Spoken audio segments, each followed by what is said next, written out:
뾰로롱 안녕하십니까. 이광민 원장님 진짜 오랜만에 뵙는 것 같습니다. 예, 오늘도 힘차게 달려보죠. 예, 진실 추적자 사건 반장 시작합니다. 이 양념치킨과 치킨무가 없는 세상 상상해 보셨습니까? 그게 없었다면 그 퍽퍽한 치킨 국민 간식이 되지 않았겠죠. 자, 1980년 물엿과 고춧가루를 섞어 만든 소스로 양념치킨을 개발한, 그리고 치킨무도 개발한 윤종계 멕시칸 치킨 창업자가 별세하셨다고 하더군요. 예, 삼가 고인의 영면을 기원하면서 오늘 출연자 소개해 올리죠. 예, 자, 김하나 아나운서, 양지열 변호사, 박지훈 변호사, 정신과 전문의 이광민 원장 나오셨습니다. 안녕하세요. 안녕하세요. 예, 자, 사진부터 달립니다. 제주 노영 오거리입니다. 오픈카 운전자가 왼발 올려놓고 운전해요. 의거의 정신 나간 인간 하신 박승찬님. 자, 퇴근길 서울 1호선입니다. 피곤한 사람들 한가득인데 혼자 퍼질러 누워 있어요. 너만 피곤하냐? 당장 일어나신 김혜경님. 예, 지난 7일 인천공항 입국장인데요. 모 항공사 직원들이 공항 내 비치된 휠체어를 화물 카트로 쓰고 있어요. 이건 좀 아니다 하신 김인호님. 자, 오늘 아침 출근하는 딸내미 아침밥 차려주는데 쌍란이 그것도 3개 연속으로 나왔어요. 예, 이번 주말 로또 가자 하신 유혜진님. 자, 그리고 대구의 유복열님 모두 사랑합니다. 자, 재미는 물론 의리로 함께한 아세사바 뉴스 750. 대한민국과 전 세계 동포 가족 여러분의 시선을 모아서 출발합니다.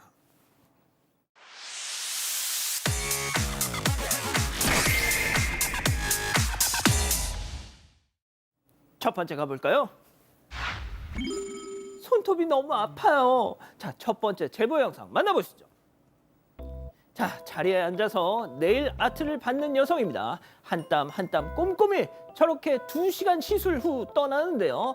자, 잠시 뒤에 아까 그 손님이 보낸 후기가 도착하는데 설레는 마음으로 열어보니까 두둥! 퉁퉁 부은 손가락 끝엔 붉은 피로 가득. 아줌마, 내 손 어쩔 거야? 너 당장 책임져. 어쩜 좋아? 많이 안 좋은가 보다. 많이 안 좋아 보이는데요. 결론부터 말씀드리면 시술이 잘못됐던 건 아니었습니다. 자, 경남 창원에서 네일숍을 운영하고 있는 제보자인데요. 지난달 26일 오후 2시쯤에 한 외국인 손님이 13만 원 상당의 시술을 받고 갔다고 합니다. 그런데 4시간 뒤에 저렇게 손이 퉁퉁 부어있는 사진과 함께 시술을 받고 문제가 생겼다라고 연락을 해오는 겁니다. 여성은 손톱에 심한 통증과 염증 증상이 있다. 평소에 알레르기가 없는데 이런 경우는 처음이다라며 신체적, 정신적으로 큰 피해를 보고 있다고 호소했고요. 이후에 병원을 다녀왔다며 처방전과 진료 확인서를 보냈습니다. 자, 그러면서 시술값 환불 또 40여만 원의 진료비를 요구했는데요. 자, 그런데 제보자가 진단서를 직접 확인해 보니까 병명에 손톱 관련 증상과 무관한 근통, 위 12지장염 이렇게 기재가 돼 있는 겁니다. 제보자가 손부위 진단서를 달라라고 요구를 하니까 여성은 법적으로 손해배상을 청구하겠다라고 협박을 해왔습니다. 자, 정신건강의학과 전문의이시지만 그래도 의사시니까, 자, 원장님, 네일 아트 잘못 받으면 12지장염으로 번질 수 있나요? 이건 의학적으로 말이 안 되죠. 이상함을 느낀 제보자가 일단 진단서를 발급한 병원을 찾아갔다고 합니다. 그랬더니만 해당 진단서가 위조된 걸로 판명된 거예요. 그래서 제보자가 여성에게 사문서 위조로 법적 조치하겠다라고 말했더니 여성은 그제서야 내가 잘못했다. 사실은 저 성인이 아니에요 라고 사과를 하는데 제보자는 학생이라 그래서 일단 넘어가려고 했지만 일단 너무 그 이후에 이 피해자가 자기가 친구들하고 놀러 가는 것을 보고 너무 괘씸해서 경찰에 제보를 했다라고 합니다. 이후 여성은 돈이 필요해서 그랬어요. 사진은 모두 AI로 조작했어요 라고 말했고요. 경찰은 현재 그 여성을 사문서 위조 및 사기 혐의로 조사 중에 있습니다. 아이고, 좋습니다. 다음 이어가죠. 지나가다 슬쩍입니다. 첫 번째 제보 영상 만나보시죠. 자, 가게 앞에 멈춰선 여성.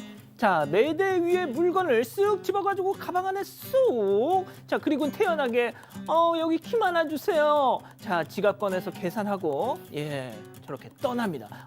킴 샀으니까 아까 건 서비스지.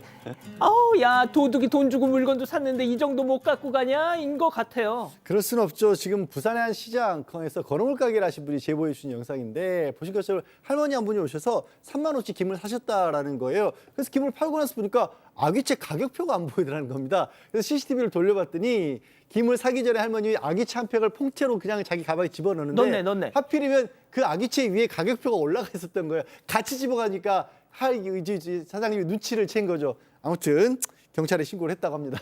자, 두 번째 제보 영상 만나보시죠.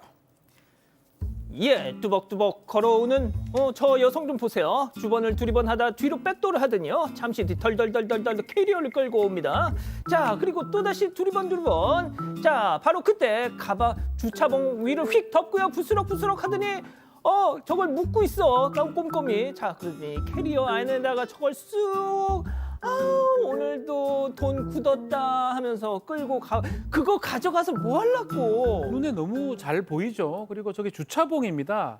옆에도 주차봉이 있지만 저거는 길쭉한 주차봉인데 저것을 캐리어로 갖고 와서 실제로 가져가는 모습. 지난해 11월 달에 있었던 일이고요. 이 영상에 나와서 이게 사실 이걸 왜 가져가나 싶은데 뭐 저것도 재물적 재산적 가치가 있다고 봐야 될 것 같고 경찰에 신고를 했습니다. 그럼에도 애매했는지 아직까지 수사가 진행 중이지 않다고 말씀을 하고 있습니다. 아유, 좋습니다. 다음 이어가죠. 예, 6년 만에 재회입니다. 자, 세상에 이런 일이 다 있습니다. 만나보시죠. 자, 동물보호소 앱에 올라온 어느 유기견 공곡을 오랫동안 방치된 듯 잔뜩 뭉친 털에 슬픈 눈망울까지. 근데 왠지 우리 니루랑 좀 닮은 듯 싶은 자, 견주인 제보자 얘기 들어보시죠. 사진은 되게 아파 보이고 니루보다 더 나이 들어 보였어요. 근데 마지막 정면 사진이 딱 보였는데 6살 때쯤 봤던 그 얼굴이랑 너무 비슷해가지고 깎은 사진 보니까 확인 안 해도 되겠더라고요. 우리 강아지가 맞더라고요. 집으로 데려온 첫날은 니루가 잠만 잤어요. 남편이 니루 부르니까 누워있다가 벌떡 일어나는 거예요. 그러면서 남편을 딱 보더니 눈물을 뚝뚝 흘리는 거예요. 다시 한번 부르니까 니루가 막 4번이나 넘어지면서 남편한테 막 달려갔어요. 와, 이거 말도 안 돼. 그렇죠. 정말 기적 같은 성공이 있었습니다. 제주도에 거주하는 제보자가 지난 2019년 10월에 출산을 하고 산후조리원에 머물게 됐는데 그때 당시 키우던 반려견 니루를 지인의 집에 맡겼다고 해요. 그런데 실수로 대문이 열리는 바람에 그 사이에 니루가 밖으로 나갔다고 합니다. 이 제보자 가족이 제주도 전역을 돌면서 전단지도 막 돌리고 하루에도 수십 번씩 유기견 홈페이지를 확인해봤지만 당시엔 찾을 수가 없었고요. 그렇게 5년이라는 시간이 흘렀습니다. 점차 마음을 내려놓고 있던 중이었는데 지난해 11월 제보자의 딸이 오랜만에 유기견 센터 홈페이지를 살펴보다가 니루와 같은 종인 요크셔 테리어 유기견 게시글을 발견한 겁니다. 처음엔 아닌 줄 알았는데 마지막 정면 사진을 보고 제보자는 니루가 맞다는 생각이 들었다고 해요. 바로 보호소에 연락을 하고 직접 찾아가서 강아지를 만났는데 뒷다리에 있는 며느리 발톱하며 하나 더 있는 젖꼭지 또 살짝 파인 귀까지 신체적 특징이 모두 니루와 일치했다고 합니다.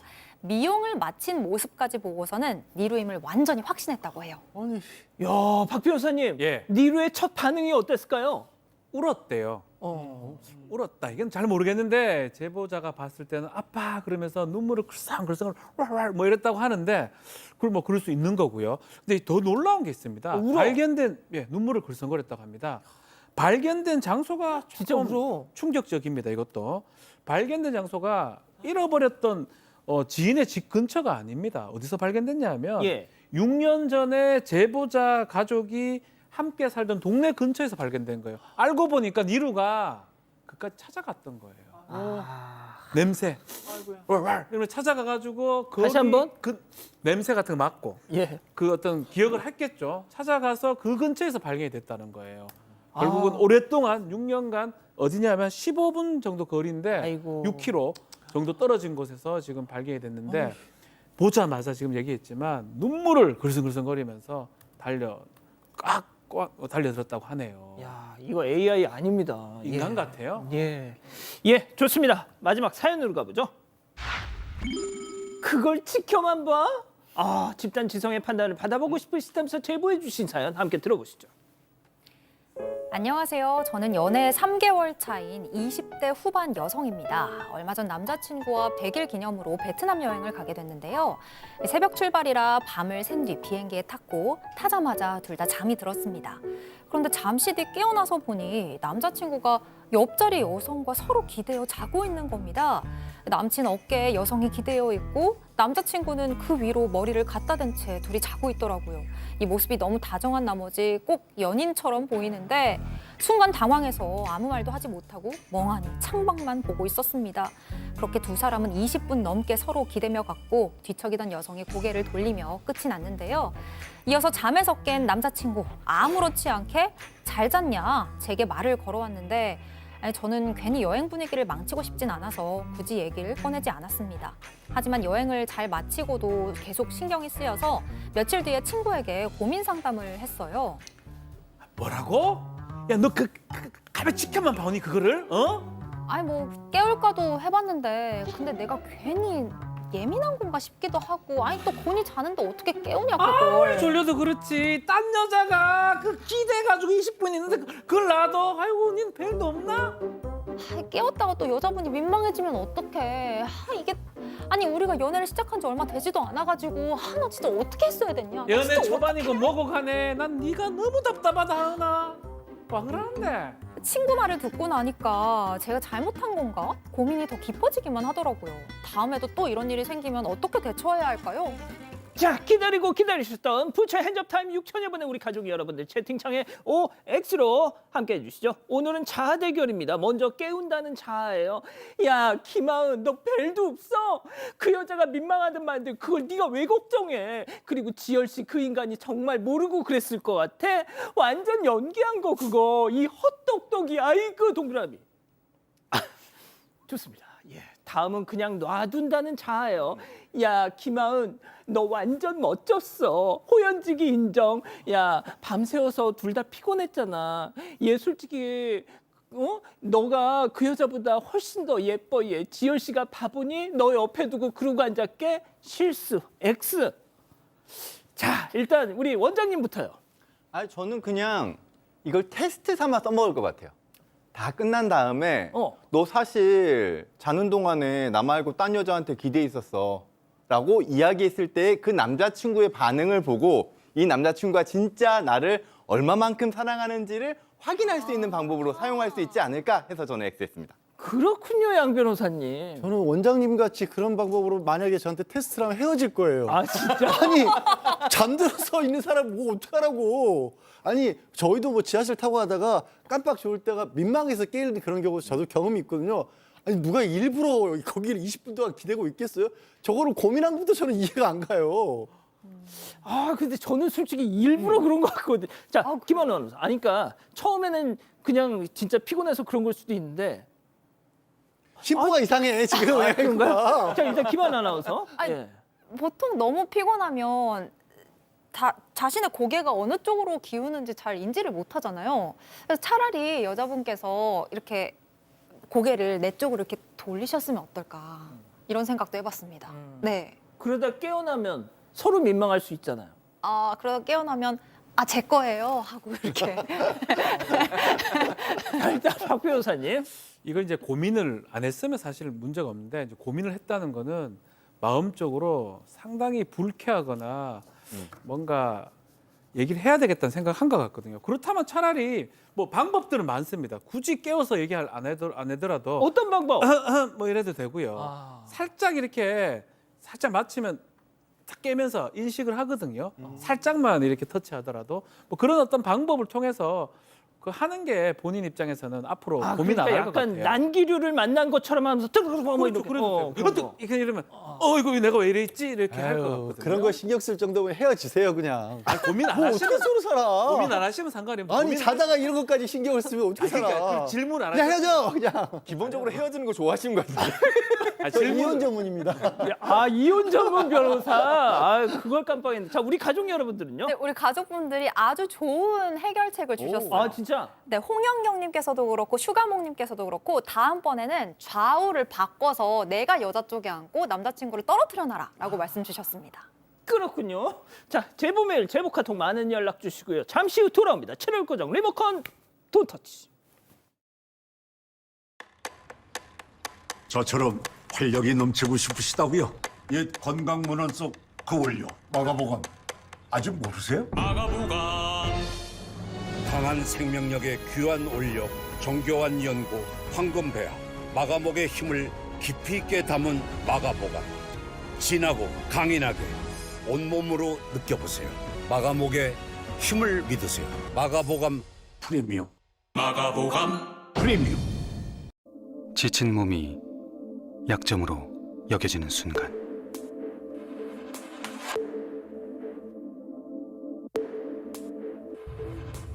돌파구는 기세. 천녹이 기세를 끌어올린다. 기력을 치솟게 하는 강력한 녹용에너지. 기력의 세기를 올리다. 천녹 정관장.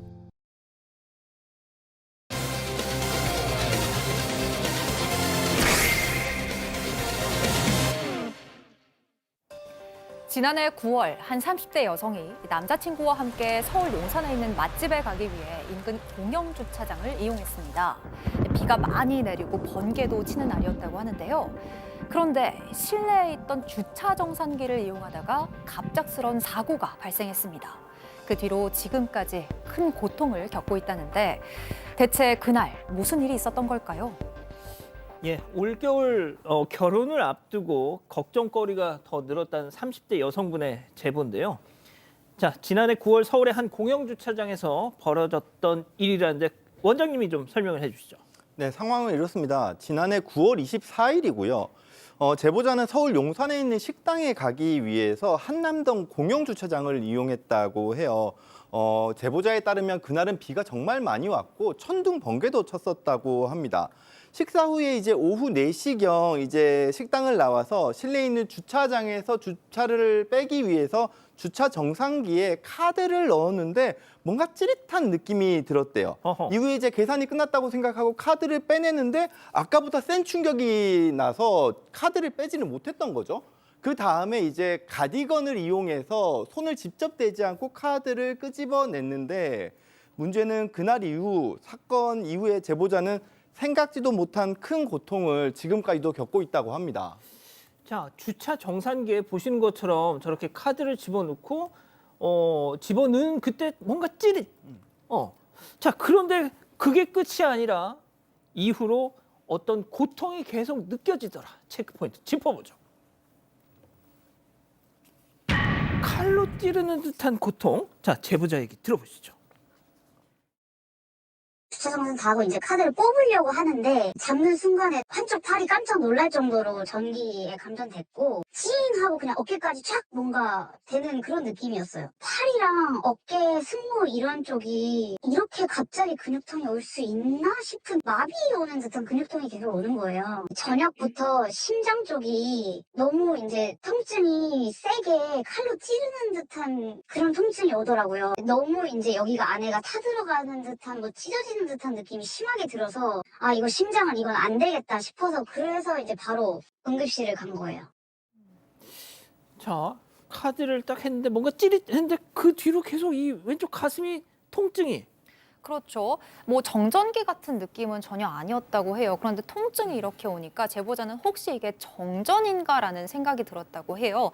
그래서 인터넷을 좀 찾아보니까 눈에 보이는 화상이 없으면 당장 병원에 가지는 않아도 된다라고 기재가 되어 있어서 병원을 바로 가지는 않았다고 합니다. 그런데 그날 저녁부터 심장 쪽에 칼로 찌르는 듯한 통증이 계속 유지가 됐다고 해요. 제보자가 고등학생 때부터 부정맥 증상으로 한 7, 8년 정도 병원을 오가며 치료를 받은 경험이 있다고 합니다. 5년 전에 시술을 받고 나서 완치 판정을 받기는 했지만 이런 이력이 있었던 만큼 걱정이 돼서 바로 응급실로 갔는데요. 응급실에 도착했을 때 다행히 통증이 멎었고 병원에서도 뭐 당장 입원이나 치료를 받을 정도로 심각한 상황은 아니다라고 일단 이야기를 했다고 합니다. 하지만 부정맥 이력이 있으니까 며칠 지켜보자 이렇게 이야기를 했습니다. 자, 며칠 지켜봐서 이게 가라앉았으면 저희한테 제보를 안 주셨겠죠. 예전에 부정맥이 있었다고 하잖아요. 그때 자주 가라앉는 느낌, 쿵 이런 느낌이 들었는데 이 사건 이후로는 하루에도 몇 번씩이나 쿵 가라앉는 그런 느낌을 가졌다고 합니다. 그래서 그냥 넘어갈 수 없다고 생각이 돼서 주차 정상기 때문에 내가 문제가 좀 생겼다라고 제보자 감전사고 있었다고 알렸다고 합니다. 왜냐하면 다른 사람 다칠 수 있기 때문에 조치 좀 취해달라고 하니까 용산구 시설관리공단이 여기 주체인데 확인했는데 기계에 이상이 전혀 없다. 다만 사고 겪었다면 보상해주겠다. 이런 답변을 받았다고 해요. 사실은 요 제보자는 이 답변이 잘 이해가 안 돼서 국민신문고에도 올렸습니다. 주차 정상기 여기 문제가 되면서 안전점검을 좀 해달라라고 하니까 국민신문고 답변도 좀 비슷합니다. 공용 주차장 정상기 그 점검을 실시한 결과 접지 시설이 없는 거 나타났다. 다만 동일 감전 사례 발생하지 않도록 접지 공사를 시공하도록 안내했다라고 합니다. 아, 그러니까 접지 시설 이상 전류가 발생을 하면 그 전류가 이제 땅으로 흘러가도록 하는 어떻게 보면 안전 장치잖아요. 그런데 앞서 보신 그 주차 정상기에 그 접지 시설이 없었던 겁니다. 자, 그런데 또 마침 그날 제보자가 사용했던 그 카드, 신용카드의 재질이 일반 플라스틱이 아니라 메탈 카드였다고. 네, 금속성으로 만들어 놓은 카드가 있지 않습니까? 그 카드를 사용했는데 그런 일을 겪다 보니까 혹시 이게 메탈이라서 감전이 됐던 게 아닌가라는 생각을 하셨다는 거예요. 저 카드를 처음 사용하기 시작했을 때 안내사항에 무슨 감전 위험성이 있다 이런 주의사항은 없었다라고 하거든요. 그래서 카드사에도 문의를 해봤더니 이게 표면을 특수처리를 해서 전류가 흐를 일은 없습니다라는 답변을 받았다라고 합니다. 그런데 아무래도 찜찜해서 같은 내용을 SNS에 올렸대요. 근데 그걸 보고 한 분이 나도 한번 물어본 적이 있는데 원칙적으로 안전한 건 맞지만 저 표면이 벗겨지거나 아니면 물에 좀 그 적셔져 있을 경우 수분이 많은 물기가 있었을 때는 전류가 흐를 수도 있다라고 또 했다. 아까 비 왔다 그랬잖아요. 그러니까요. 그래서 그러면 여전히 가능성이 아예 없지는 않은 거가 되는 거죠.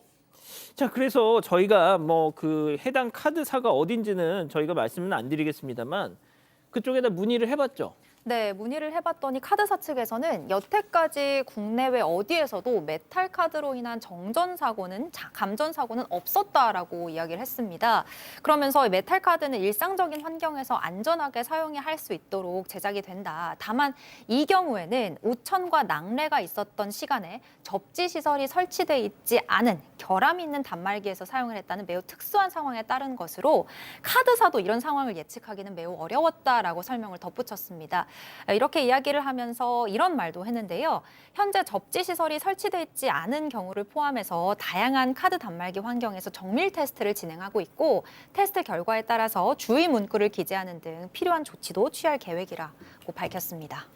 원래 이제 이 메탈 카드가 VVIP 회원들한테만 이렇게 제공되던 그런 카드였다가 또 연회비를 많이 내는 또 우수 고객들한테 이렇게 나가는 카드인 걸로 저는 알고 있습니다만, 자, 그러니까 어떻게 보면 우연히 계속 악조건이 겹치면서 발생한 사고인 듯 싶습니다만 분명한 건 피해가 발생했다는 거잖아요. 자, 제보자는 구청 측에서 이 가입한 보험에 따라서 보상을 안내받긴 했다고 하는데 좀 화도 났다고 해요. 얘기 들어보시죠. 사실 너무 화났죠. 어떻게 이렇게 사람이 제일 많이 다니는 동네에 이런 기계를 둘 수가 있고 한 번도 점검을 안 하고 이게 말이 되나 좀 어이가 없었죠. 와, 내가 진짜 심장에 기계 달고 있던 사람이었으면은 진짜 큰일 났겠다. 아니면 노약자였으면 어땠을까. 약간 이런 생각에 너무 화가 나가지고 완치 판정 받기까지 그 과정도 사실 너무 힘들었고 그냥 길 가다가 또 그런 증상 오면은 이제 화가 나요. 그럼 다 없애놨는데 저는 지금 뭐 보상금을 얼마 이게 중요한 게 아니라 그 어느 누구도 사실 사과를 제대로 한 적도 없잖아요. 자기들이 내 심장을 새로 교체해줄 수 있는 것도 아니고. 자, 뭐 교수님이 좀 정리를 해주시죠. 네. 예, 원장님. 일단 되게 답답하실 것 같기는 합니다. 제보자는 12월 내내 그 심장 박동수를 확인하는 검사를 받았다고 하고요. 최근에 이제 최종 검사 결과를 들어갔더니 예전에 있었던 이제 부정맥은 괜찮은데 새로운 부위에 미세한 부정맥이 발견됐다는 이야기를 들었다고 합니다. 그래서 이제 제보자분께서는 의사에게 이거 감전 사고 때문에 새롭게 생긴 건 아닙니까? 라고 물어봤더니 의사분께서는 확답은 하기 어렵다라고 하면서 그래도 외부 자극이 있어서 생긴 것 같다. 어찌됐건 간에 없던 게 생겼기 때문에 뭐 좀 고려는 할 수 있다 정도로 이야기를 하신 것 같아요. 일단 뭐 따로 할 수 있는 치료법이 없어서 그냥 통증이 올 때마다 지켜보셔야 되는데 그게 제보자분 입장에서 너무 화가 나고 답답하신 상황으로 보이고요. 그리고 무엇보다 주변에서 사과하는 사람이 없다는 것 자체가 너무 화가 나고 본인께서는 그나마 부정맥이 완치된 상황에서 이런 상황이 생겨서 이 정도에서 끝났지만 혹여나 심장에 심장 박동기를 달고 있거나 노약자분이셨다면 훨씬 더 위험한 게 아니었을까 생각을 하셨다고 합니다. 한편 일단 용산구청 측에서는 해당 주차장의 주차 정상기는 지난해 10월에 공사가 완료된 것으로 확인이 됐고 그동안에는 감전 사고는 한 번도 없었는데 이번 사고를 계기로 점검을 실시할 예정이라고 합니다. 예, 메탈 카드 저런 일도 있을 수도 있겠군요. 첫 번째 정리하고요. 두 번째 사건 이어갑니다.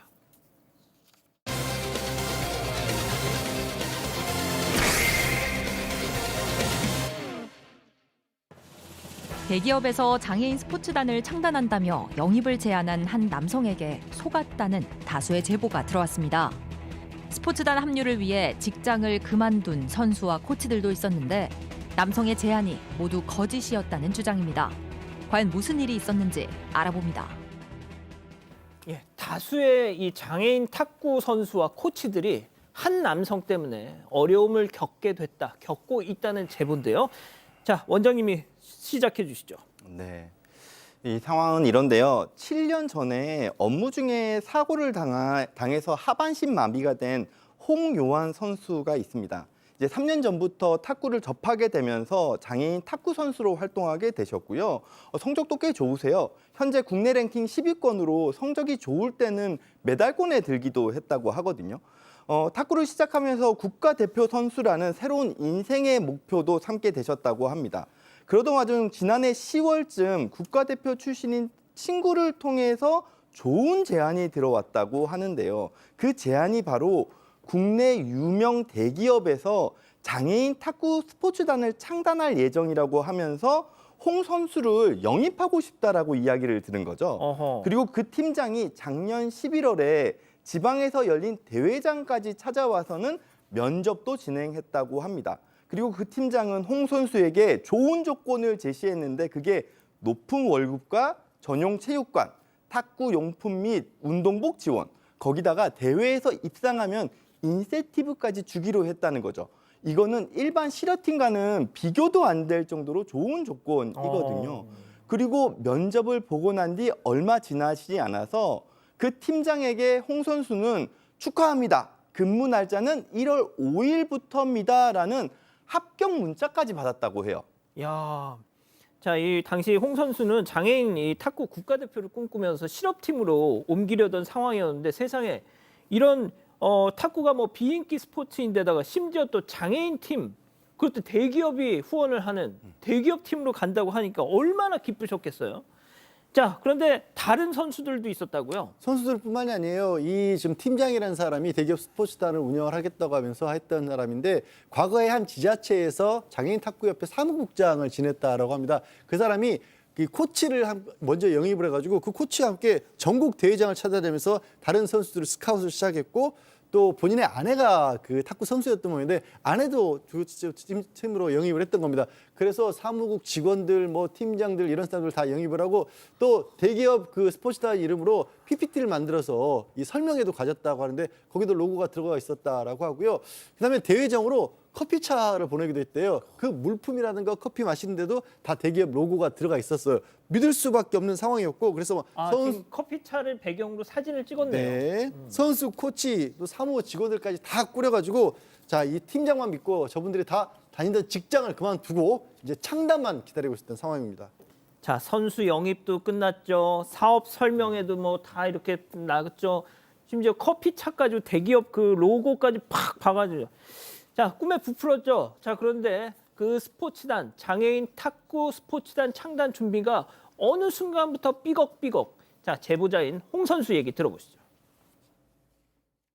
뭘 할 때마다 전날이나 당일날 계속 밀리고 취소되고 뭐 보류됐다 이런 식으로 하는 거예요. 워크숍을 간다고 했는데 뭐 가기 전날 밤에 막 메일이 왔대요. 영동지방에 눈이 올 것 같아서 스포츠단이 리테일에서 계열 분리가 안 돼서 작은 뭐 사고라도 있으면 안 된다 해서 반대를 해서 워크숍이 밀렸다. 대신에 현금 50만 원을 선수 한 명 한 명한테 다 주겠다. 그 메일도 그때 약간 쎄했던 게 근데 그냥 뭐 PD 개인 메일로 이제 보낸 게 온 거예요.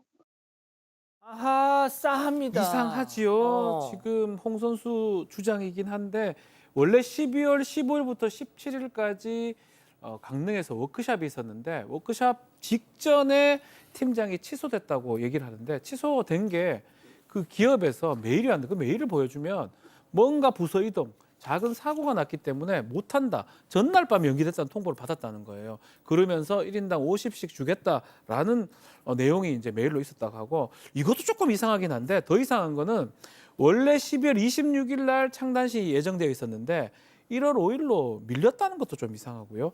가장 좀 수상한 부분 중에 하나가 지난 2일 날 공유 오피스에서 계약서를 작성했는데 그 계약서를 딱 보니까 회사 직인 같은 게 있어야 되는데 그런 것도 없고요.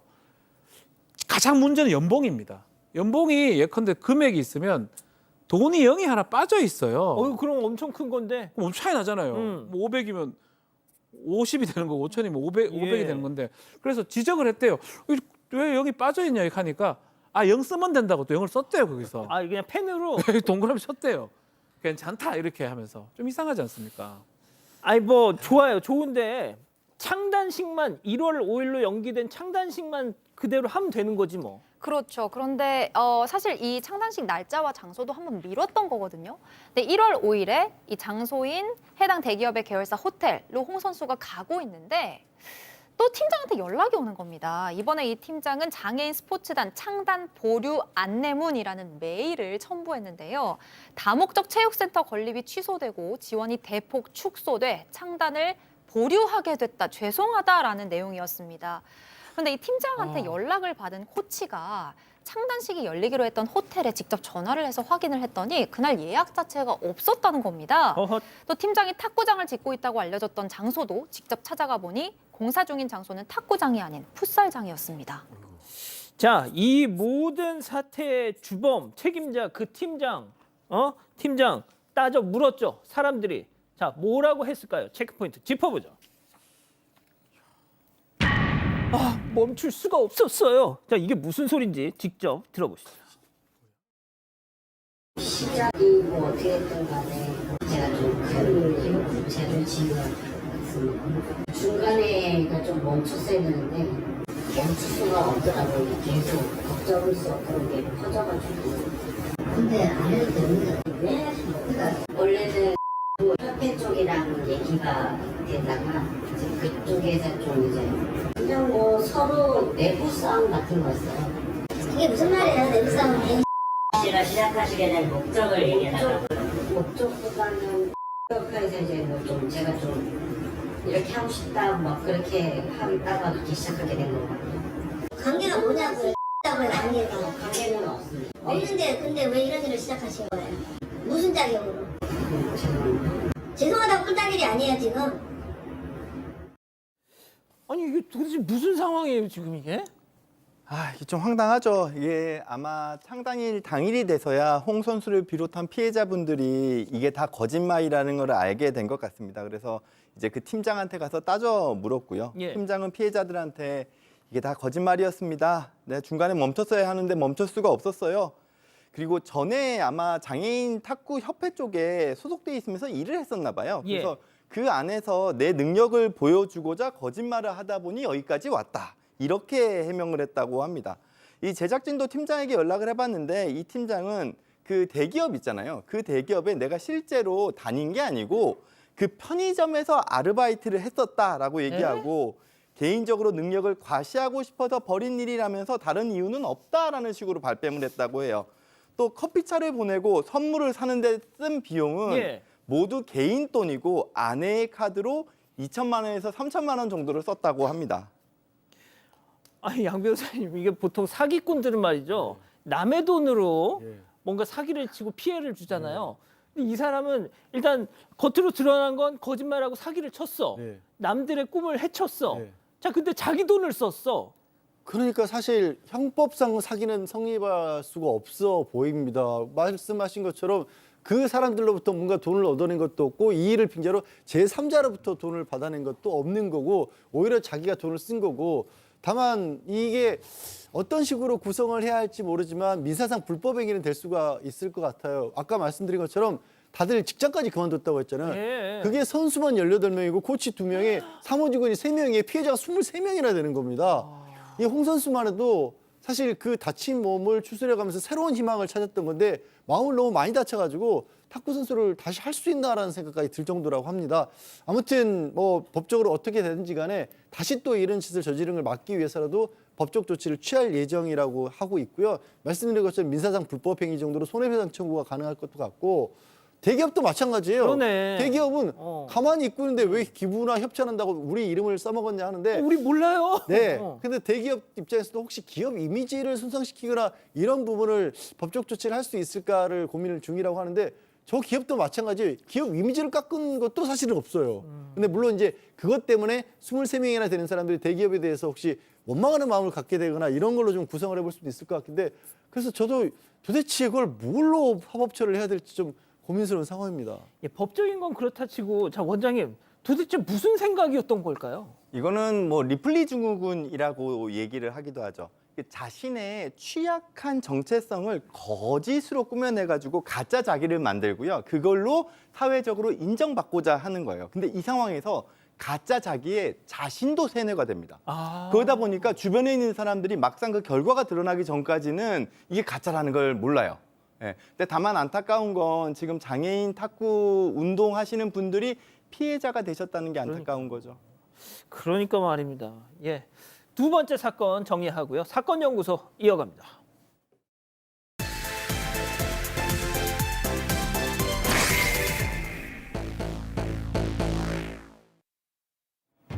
(2015년 9월 24일) 서울 노원구의 한 다세대 주택 앞입니다. 한 남성이 빠른 걸음으로 주택 안에 들어가는데 몇 분 뒤 또 다른 남성이 살려달라고 외치며 뛰쳐나옵니다. 주민들의 신고를 받고 출동한 경찰은 현장에서 처참한 장면을 마주했는데요. 집에 들어서자 거실엔 피를 흘린 채 숨진 여성이 있었고 안방에서도 또 한 명의 남성이 숨진 채 발견됐습니다.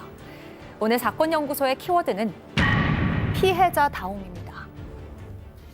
예, 최근 배우 나나 씨 집에 든 강도가 피해자인 나나 씨와 그 어머니를 역고소하고 저희한테 보냈죠. 옥중 편지를 보내서 피해자 코스프레를 했던 그 사건 기억하실 겁니다.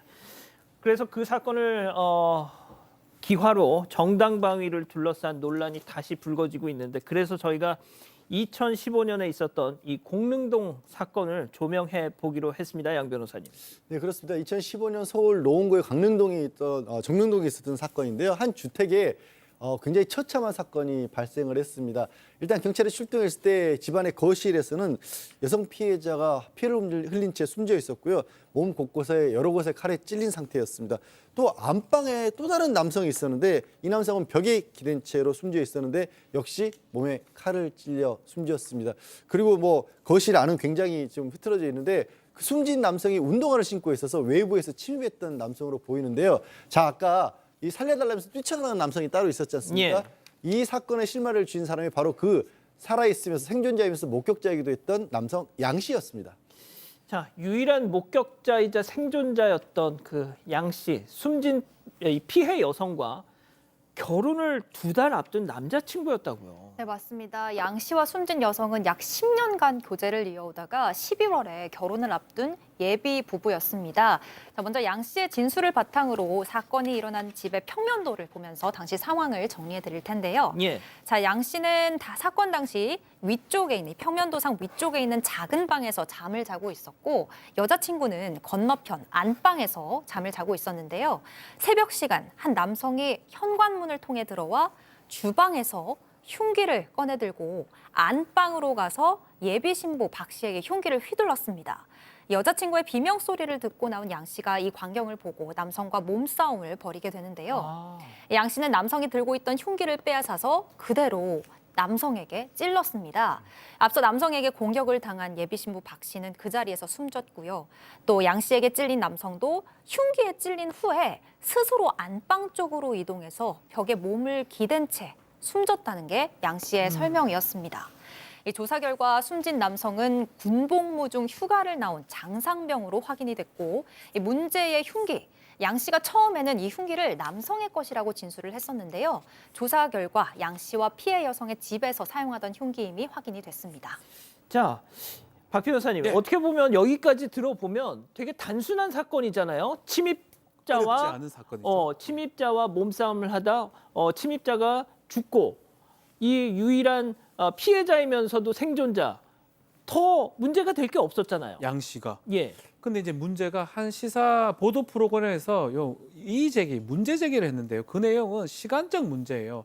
사건의 발생 시간, 특히 새벽 5시 27분의 시간이 중요한데, 요때가 인근에 사는 여성이 비명소리를 들었다는 시간이 5시 27분입니다.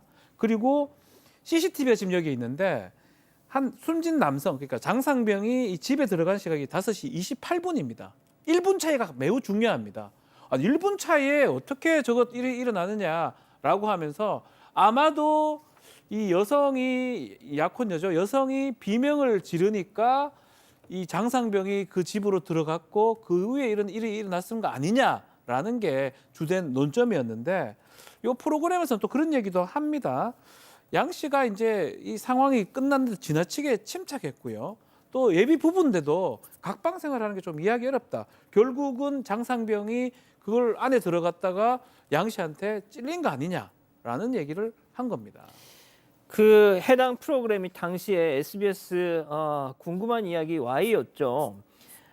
말씀드리신 것처럼 5시 27분에 여성의 비명 소리가 들렸고 1분 뒤인 28분 장상병이 그 집으로 들어갔다. 그러니까 먼저 여성이 살해당하고 그 비명 소리를 듣고 장상병이 그 집으로 뛰쳐 들어간 거 아니냐, 뭐 이런 식의 어떤 그런 이야기였던 것 같아요. 하지만 이 약혼남 양 씨 끝까지 부인했습니다. 결백을 주장했습니다. 과연 경찰 판단은요? 직접 당시 얘기 들어보시죠. 양 씨는 군인 장 씨에 대한 살인 혐의에 대해 정당방위가 인정된다고 판단, 불기소 의견으로 검찰에 사건을 송치하였습니다. 그 당시 다른 방법을 강구할 그 시간적 여유가 없었던 부분도 있고, 설령 그 부분이 과잉방위에 해당된다 그러더라도 야간에 또 흥분이나 경악, 당황 이런 상황 하에서 이루어진 행위는 벌할 수 없다는 형법 규정이 있습니다. 자, 원장님, 그냥 정당방위였던 거예요. 네. 지금 그렇게 된 이유는 이렇습니다. 일단 그 결정적인 1분에 대한 걸 확인해 줄 수 있는 목격자가 있었던 거죠. 그러니까 즉 이 사건이 있었던 집의 집주인이 그 상황을 좀 지켜보고 있었고요. 비명 소리가 나기 전에 이 장상병이 집에 들어가는 걸 먼저 봤다는 겁니다. 그리고 비명 소리가 들렸고 그 이후에 그 약혼남 양 씨가 밖으로 뛰쳐나와서 살려달라고 호소를 했다고 진술을 한 거죠. 그리고 결정적인 증거는 이 피해자 여성의 손톱 밑에서 장상병의 DNA가 검출이 됐고요. 반면에 이 약혼자에게서는 그 약혼자의 DNA는 발견되지 않았던 겁니다. 그리고 또 하나 피해자 여성의 이불이 이 장상병의 그 몸에서 발견되면서 장상병이 주요 범인이다라는 게 좀 확인이 됐고, 또 하나 약혼자 이분의 그 거짓말 탐지기 반응에서 진실 반응이 나온 건 역시도 이게 무죄라는 걸 입증하는데 한 번 더 지지를 한다고 볼 수 있겠습니다. 자, 다시 한번 정리를 해드리겠습니다. 범인은 장상병이었어요. 그냥 정당방위였습니다. 예. 자, 그렇다면 9월 24일 군복무 중 휴가를 나온 장상병, 도대체 왜 예비 부부의 집에 가서 저 짓을 벌인 겁니까? 뭐 보복을 하기 위함이었다거나 그런 특정한 이유가 있었던 건 아니었습니다. 가해자 장상병과 피해자 예비부부 서로 전혀 알지 못하는 모르는 사이였습니다. 당시 20세 군인이었던 장상병 그날 새벽 4시까지 친구와 술을 마신 뒤에 만취한 상태로 홀로 공릉동 주택가를 좀 배회했다고 합니다. 이후에 새벽 5시쯤 한 주택의 유리창을 깨고 침입을 시도하다가 손을 다쳤고요. 집주인의 고함과 함께 쫓겨났다고 하는데요. 이후에 이 다친 손을 치료하기 위해서인지 여러 집의 현관문을 두드리거나 또 다른 집에 침입을 또 시도했다가 다시 쫓겨나기도 했다고 해요. 이 과정에서 장상병의 침입을 당했던 사람이 바로 이 결정적인 목격자였던 3층 집주인이었고요. 그리고 나서 이후에 장상병이 피해자인 예비부부가 거주하던 2층 주택으로 들어가 주방에서 흉기를 집어들고 안방에서 자던 여성을 살해한 거였습니다. 한순간 약혼녀를 잃은 피해자인데 심지어 살인범으로까지 몰렸습니다. 이 양 씨 결국 누명을 벗게 됩니다. 진짜 결국 벗어요. 지금 너무 어처구니 없는 과정을 거쳤던 게 처음에는 자기 약혼녀를 살해했다는 의혹까지 받았던 거지 않습니까? 그 부분은 좀 비교적 일찍 벗어나는데 남은 거는 그 장상병을 해쳤다는 부분에 그게 또 살인죄가 됐던 거예요. 그걸 가지고 처벌을 받느냐 안 받느냐. 경찰에서는 비교적 일찌감치 2015년 말쯤에 불기소 처분을 해달라고 검찰로 송치를 했는데 사건을 받은 검찰에서 과연 정당성에 해당하는 건지 무려 2년에 걸쳐서 검토를 합니다. 그러고 나서도 검찰이 자체적으로 판단을 내리기 전에 2017년에 검찰 시민위원회를 열어서 또 시민들의 의견까지 들어요. 그렇게 했는데 그 자리에서 23명이 만장일치로 불기소해야 된다라고 의견을 내서 그 2년이 넘어서야 결국 정당방위라고 인정을 해준 겁니다. 그러면 진짜 지금 약혼녀는 이제 사망을 했고요. 자기는 살인범이 될지도 모르는 그런 상황에서 2년 동안이나 수사를 번갈아가면서 받아가면서 그 누명을 벗어야 했던 겁니다. 대한민국에서 정당방위가 얼마나 어렵게 인정받는지가 이 사건에서도 대표적으로 드러나는 겁니다. 박 변호사님도 짧게 한 말씀요. 그렇죠. 뭐 그럼에도 불구하고 정당방위가 마지막 인정이 된 게 매우 다행인 게 아닌가 생각도 들어요, 사실은. 근데 뭐 사실 이건 증거를 찾기 어려운 건데 너무 논리적으로 가다 보면 이런 일이 발생할 수 있는 거거든요. 예. 원장님, 저희가 이제 이 앞서도 말씀드렸다시피 나나 씨 사건 때문에 이걸 한번 다시 재조명해 보겠다고 한 이유가 바로 이겁니다. 이게 범죄 상황에서 그 무엇보다 중요한 건 나 자신을 보호하는 겁니다. 이거는 자신의 안전이 확보될 때까지는 반드시 필요한 거고요. 이게 쌍방이냐의 논란은 그 이후에 가져가는 게 맞죠. 예, 좋습니다. 사건연구소 이렇게 정리하고요. 글로벌픽 이어갑니다.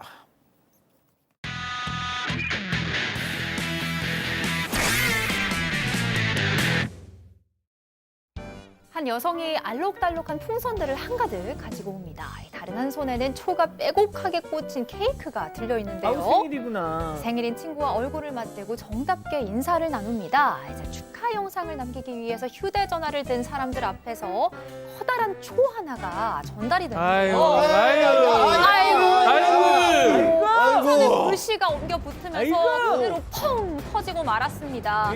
화들짝 놀란 사람들 사이로 풍선은 형체조차 없이 순식간에 사라졌는데요. 모두의 심장을 철렁 내려앉게 만들었어요. 생일이 제삿날 될 뻔했습니다. 다음이 이어갑니다. 자, 크레인에 한 남성이 매달려 있습니다. 한 손만 이용해서 공중에 떠 있는 모습 보기만 해도 아찔하죠. 장난하는 거 아니야? 저 남성이 장난이 아닙니다. 이걸 무릅쓰고 매달리는 이유가 있어요. 왜요? 전깃줄에 걸린 저 새 때문이었습니다. 새가 날개를 퍼덕이면서 어떻게든 벗어나려고 애쓰고 있는데 혼자인만으로 빠져나오지를 못하고 있었던 겁니다. 세상에. 저 아슬아슬한 상황에서도 차분함을 잃지 않은 남성. 자, 팔을 뻗어서 날카로운 도구를 내밉니다. 자, 그리고 마침내 새의 몸에 걸린 전깃줄을 끊어내고 저 멀리 새는 훨훨 날아갑니다. 친구 새들도 기다렸다는 듯이 뒤를 따라가는데요. 혹시 박씨 갖다 주나요? 글쎄요. 그것까지 기대해야 될까요? 아무튼 위험을 마다하지 않고 나선 남성 덕분에 새는 다시 자유를 찾아서 하늘로 날아갔습니다. 원장님, 새들은 냉정합니다. 그냥 갑니다. 예? 자, 다음 이어갑니다. 예, 다음 이어갑니다. 자, 어두운 판. 창밖에 요상한 형체가 보입니다. 저 뭘까요? 불을 켭니다. 뭐야, 이거? 사람이 뿅 나타났습니다. 근데 남성이 환풍기에 몸이 낀 남성이 반쪽이 보인 거예요. 꼼짝 못하고 있죠. 자, 남성의 몸을 빼내기 위해서 사람들이 나서기 시작합니다. 각각 어깨와 팔을 붙잡고 자, 조심조심 당겨봅니다. 혹시라도 바닥에 떨어질까 봐 위험을 대비해 아래에서 몸을 받치고 있는 사람도 보이죠? 예. 자, 저렇게 많은 사람들의 도움으로 저 남성 환풍구에서 무사히 빠져나옵니다. 도대체 누구요? 왜? 몸이 왜 꼈을까요? 절도 몸이었어요. 예. 환풍구를 통해서 침입하려다가 그만 몸이 딱 끼어버리고 만 거고요. 참 나쁜 짓 하다가 벌 제대로 받았습니다. 박 변호사님 그냥 놔둬도 됐을 것 같은데. 그래요. 놔둬요. 그냥 영원히 놔둬요. 그냥 살아라 거기서 그냥 환풍기에서. 마지막 영상 이어갑니다. 여성이 등을 돌린 채 난감하다는 듯이 웃고 있어요. 그 이유는 바로 뒤에 있는 오! 도마뱀 때문이었는데요. 오! 도마뱀이 배가 고팠던 건지 여성의 식사 자리에 급하게 끼어든 겁니다. 그릇에 놓인 음식을 냠! 한 입 빼앗아 먹는데요. 그릇을 멀리 옮기자 도마뱀 간절하게 음식과 여성을 번갈아 봅니다.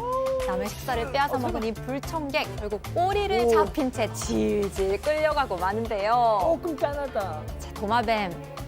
이미 이 일대에서 아주 유명한 놈이래요. 이름이 써니라고 합니다. 아무리 배고파도 남의 음식에 손대면 안 돼, 써니야. 변호사님?